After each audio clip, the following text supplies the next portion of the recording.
Welcome, everybody. This is now training on X. All right. If it's training on X, of course, you've got to find it here.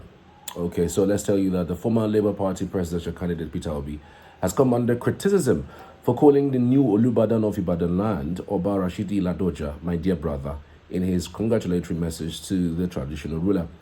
Obi, in a statement posted on X, formerly Twitter, on Saturday to congratulate the monarch for his accession to the throne, said, I warmly congratulate my dear brother, Oba Rashidi Adewolu Ladoja Arusa I, on his installation as the 44th Olubadan of Ibadan land.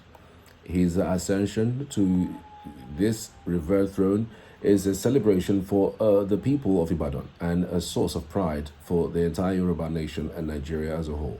The Yoruba ethnic group is known for its respect for elders and kings and the careful choice of words used when addressing them. Peter Obi's comments has been seen as breach of this cultural norm, as he referred to the newly crowned king as my brother. But reacting, a former presidential aide, Reno Mokri, berated Obi for what he called a lack of cultural sensitivity and diplomatic polish. Omokri, in a post on X, accused Obi of denigrating the newly crowned monarch by calling him my dear brother. The 44th Olubadan of Ibadan, Oba Rashidi Adewolu Ladoja, is a royal father. Therefore, he should not be flippantly addressed as my dear brother, Omokri said. The incident or the ancient throne of Ibadan predates colonialism. Ibadan was the largest city-state in West Africa. This is not some warren chief created by the British in a land without natural rulers. Okay. The Olubadan is a first-class king and deserves honorable treatments from Nigerians. He is a warrior king and Kabiyesi, one who cannot be questioned, Omokri said. Omokri further argued that Obi would not dare address an emir in similar terms, suggesting that the comment underscored why Obi is not a fit and proper person to be Nigeria's president. Can you, Peter Obi, refer to an emir as my dear brother? Of course not. What you cannot do with an emir, please do not try it with Olubadan. Also reacting to the story, the media aide to the Minister of the Federal Capital Territory, Larry Olayinka, described Obi's reference to Olubadan as disrespectful. Olayinka, in a series of posts on X, also described Obi's choice of words as a demonstration of cultural ignorance and political arrogance. Olayinka said, quote, Mr. Wanshu alias Aboti Kuyo, age 64, Olubadan of Ibadan land, Oba Rashidi Adewolu Ladoja's age is 81. Oba Ladoja became governor for Oyo State in 2003. Mr. Wanshu became governor of Anambra State in 2006. Can you refer to someone who is 17 years older than you as my brother? Can Mr. Wanshu address the Obi of Onisha as my brother? Can he address President Obasanjo as my brother? He questioned. Peter Obi, of course, came out this morning smoking and saying clearly he wanted to put some clarity into what he had stated. He says, quote, in a tweet this morning, certainly no disrespect intended in my goodwill message to His Royal Highness. I felicitated with my dear elder brother, the newly crowned His Royal Majesty Oba Rashidi Adewolu Ladoja. I have read the concerns of those aggrieved by what they considered improper addressing.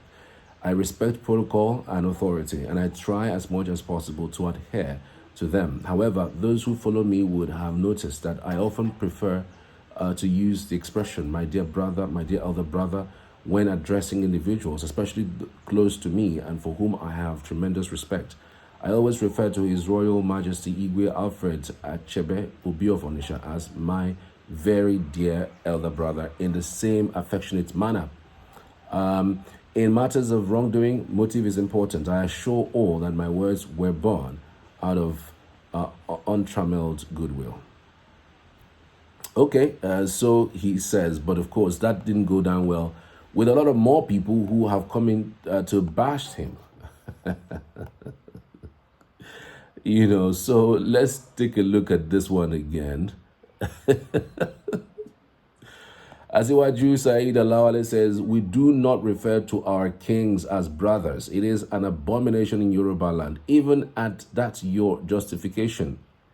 is considered irrelevant in sense that Olubadan is older than you by 17 years, but did not even say he is your elder brother.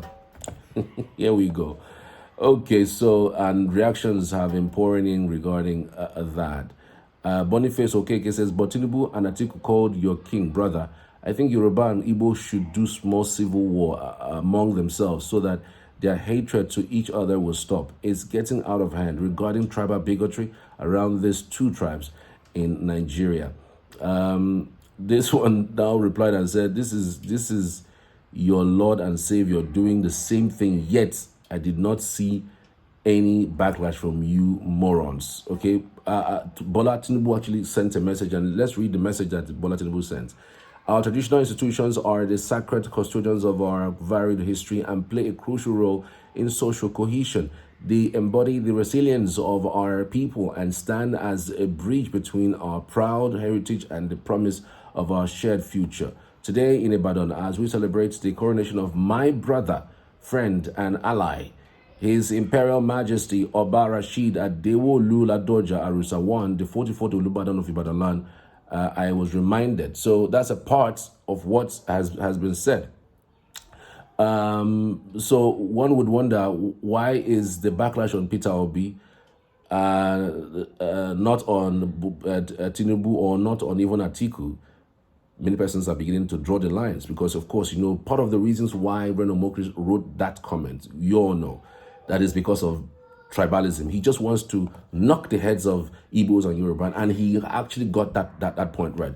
Just to let you guys know, this is actually how it goes. When somebody sees something, instead of taking the thing for what it is, they tend to spin it in order to knock people's heads together. That's exactly what's playing out and what has practically played out in this matter. For crying out loud, if you see the message that Peter Obi even put out in the first place, it was so harmless. He has, first of all, even at the first paragraph, addressed him as what he is, truly, the Olubadan, the King Kabiyesi, and all of those. Then it was later in the body of his comment that he referred to him as my dear brother. But I'm stunned that people have twisted it, and of course, because it's coming from Reno. Reno knows what he's doing. He is a master when it comes to knocking heads together. I mean, when it comes to making somebody disrespect or putting tribal sentiments and trying to knock tribalism, sweep tribalism up, or infuse tribalism amongst people who really are not people who are supposed to be fighting themselves. What Reno just did clearly is something that can be tantamount to, what can be seen or what can fuel crisis. I mean, what is in saying that he's my elder brother or is my brother? What is there? I mean, why would that be an issue?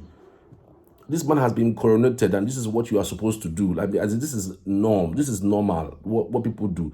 Another person said my brother. Atiku said my brother, but because he's Peter Obi, and because of course he's from the southeast, and because somebody has a motive by putting out content that will, damage people's thinking, and of course Nigerians, they don't think. Nobody is seeing the tribal slur, the tribal slant that is being invariably, poured in that comment that he made. And of course, everybody rushed to it. Later on, your lion guy is saying this one. Everybody's saying that one just because, of course, it's an Igbo man. Why didn't they do that for Atiku? Why didn't he do that for Atiku? Because he knows that Atiku will knock him. Of course, Peter Obi is the one that wouldn't do anything because he's the calm guy.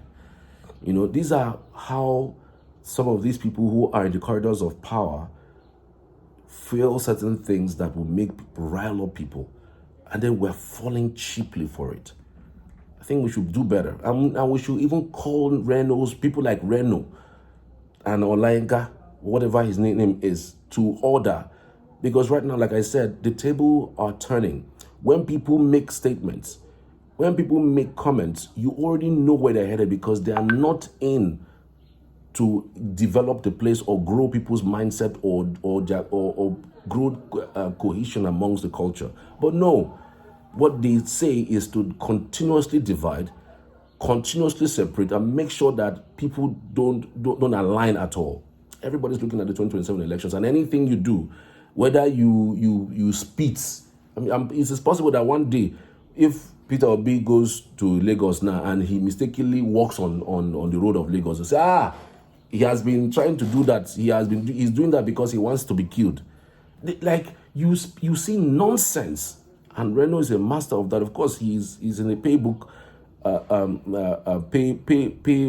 book of this government, and so they would do anything to basically have him, do more of this, because these are the things that can rile up people in order to cause hatred amongst the people. So these are what I wanted to put out. I just wanted to see if you have any points to make, you can drop them. I would love to hear from you.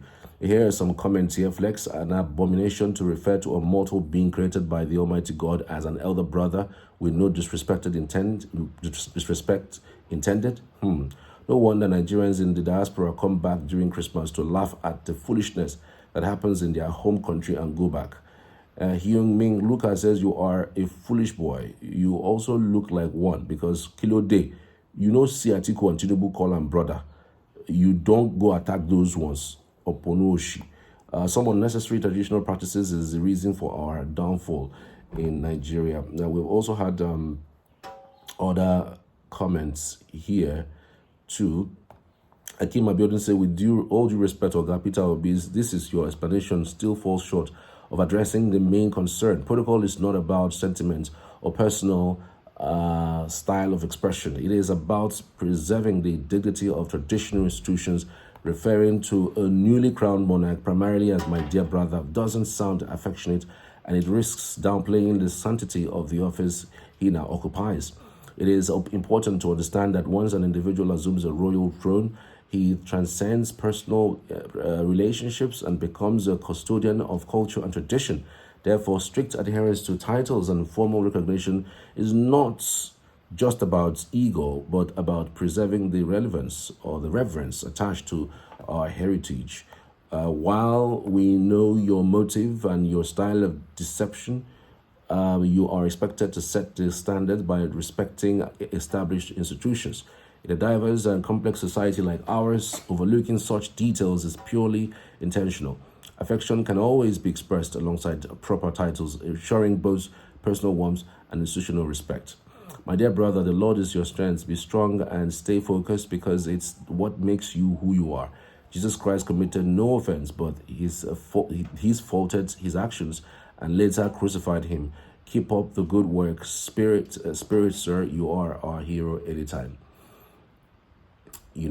So nobody actually ever speaks about this to Tinubu or to Atiku. They all want to hurl stones on Peter Obi because, of course, he is the fall guy here. I mean, he should be the one that should take the fall for any of the issues. And I don't know if you've noticed also that Peter Obi is held in a higher standard than even Tinubu and even Atiku. Ever since he declared himself as the head of opposition in the country, Peter Obi has always been held on a higher standard than the person who is so-called elected to become president. It's just devastating. I don't know, man. Tell me what you think. I don't want this video to be told too long. I would love to hear from you as always. Thank you so much.